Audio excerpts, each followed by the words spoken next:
forgive, it's like, okay, it's hard for people to forget. Right. And people hold on to the forgetting part. You done forgave them, but it's like, months or years down the line, you be like, something may happen that may cause an argument to stir up, and the first thing the devil try to do is bring up something in the past that you've already forgiven that person for. Right. But he just won't let you forget it. And I think a lot of people struggle with the ability to forget.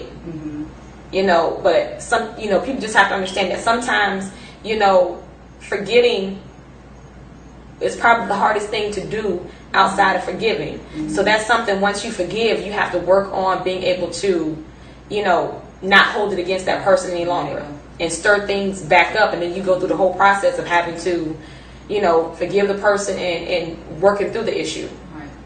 So, well, I would have to say, for me, and this was hard because I thought about it today, and I said I wasn't gonna cry.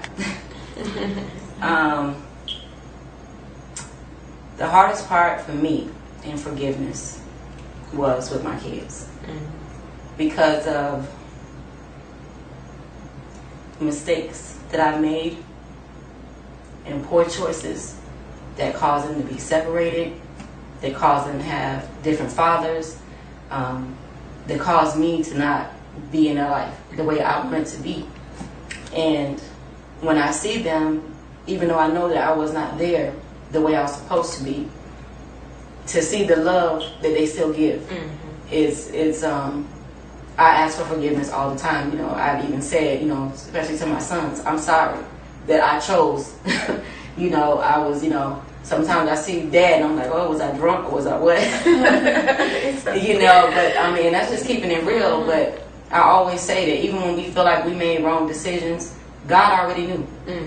And he already knew that even though the mistakes that you may feel like it's a mistake, they're not.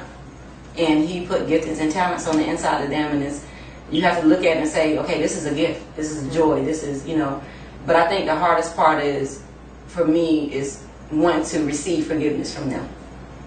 I would think more than anything, and I've been through a lot, and people have done a lot of wrong to me, but at the end of the day, they are the most important.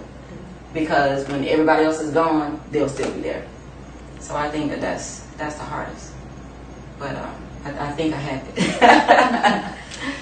But I think for some people, what if you're in a situation where you may have did something to someone, or someone may have offended you, and either that person is no longer with us, or that person refuses to speak to you, let alone if you were the one that was offended, let alone acknowledge that they did anything wrong. And I think that's the hardest part for some people, is the mere fact that someone offended them and that person doesn't feel like they did anything wrong to you. So it's like, where do you go when you know at this point, I would never have the opportunity to forgive them for what they did to me, even though you may, because if you're trying to get in alignment with God, that's one of the things you have to do. You have to acknowledge whatever wrong you did, or whatever wrong someone did to you that you're still holding on, and you want to, like you say, forgive, but say for instance the person is no longer with us. What do you do? And what if the person who may have offended you, or you offended them, don't want to talk to you? So what do you do in that situation? That's a hard one. Because my mother, when she passed away, I found out so many things, and so much hurt, abuse. I mean, you name it. She went through it, and I couldn't imagine some of the stuff that she went through. And my grandmother was a lot.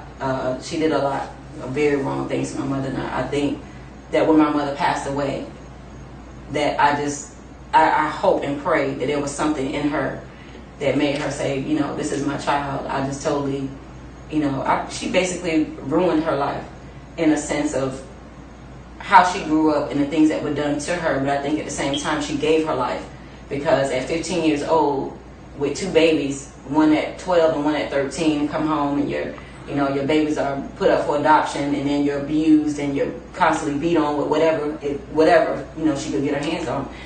But I think for her to have such a loving and forgiving heart taught me a lot, because every year she would send stuff. She would send Mother's Day gifts, birthday gifts, Christmas gifts, and my dad would argue her down And she will always say, she's still my mother.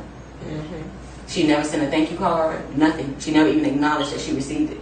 But that, to me, growing up was so powerful because she was just so humble. She's still my mother. You know, and I know my grandmother had to feel, you know, something. But it's sad because she never had the opportunity to say, I'm sorry. Mm-hmm. You know, and it's sad for my mother because she never had the opportunity to feel that love, you know, to receive her, because I know she would have. Mm-hmm. So it's hard. Well, I guess, you have anything else you want to say, LaDuana? No. Nothing at all? Okay. You, Chess?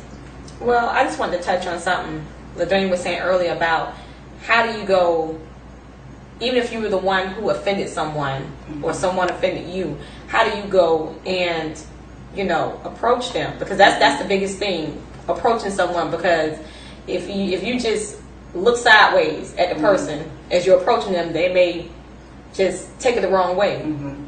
So it's, you know, it talks about in the Bible how in Matthew 18, how when you go, you know, first you go alone to the person. If that person still don't hear you, you take one or two more people. And if at that point they still don't acknowledge it, Right. then you take it to the church. Mm-hmm. And if they still refuse to acknowledge it at that point, it's like at that point it makes you feel like you have no hope of reaching this person, because if you don't took all them steps according to what the Bible's saying, how to, you know, resolve the issue, Right. it's like at that point, do I just give up or do I keep trying?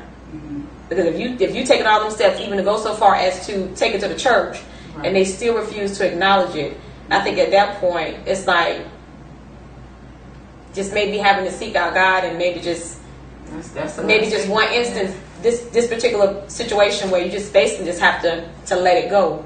Because obviously if you're doing what you're told to do according to the Bible and that person is still not responding, at that point there's really nothing you can really do. Is just pray, leave it in God's hands, and hopefully that's a heart issue on their behalf.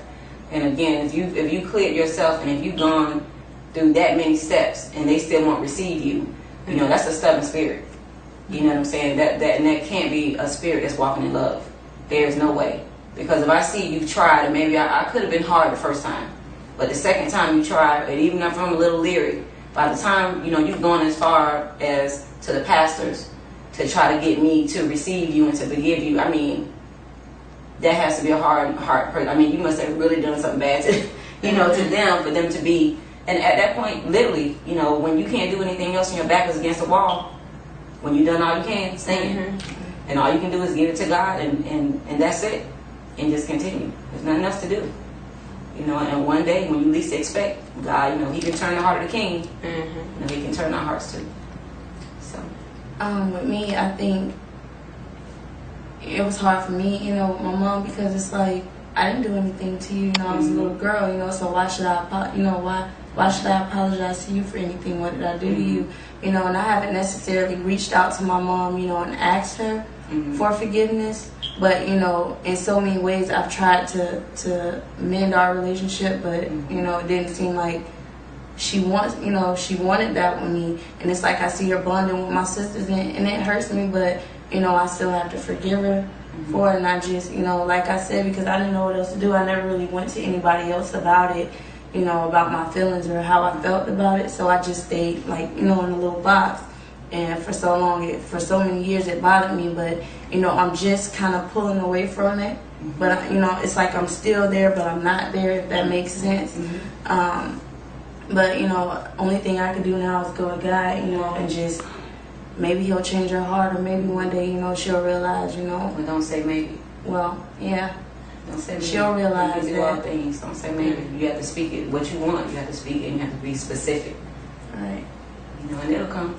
She'll turn around. She will. Just say that. She will. She will. Okay. Well, that concludes Divine Destiny. Thank you for tuning in.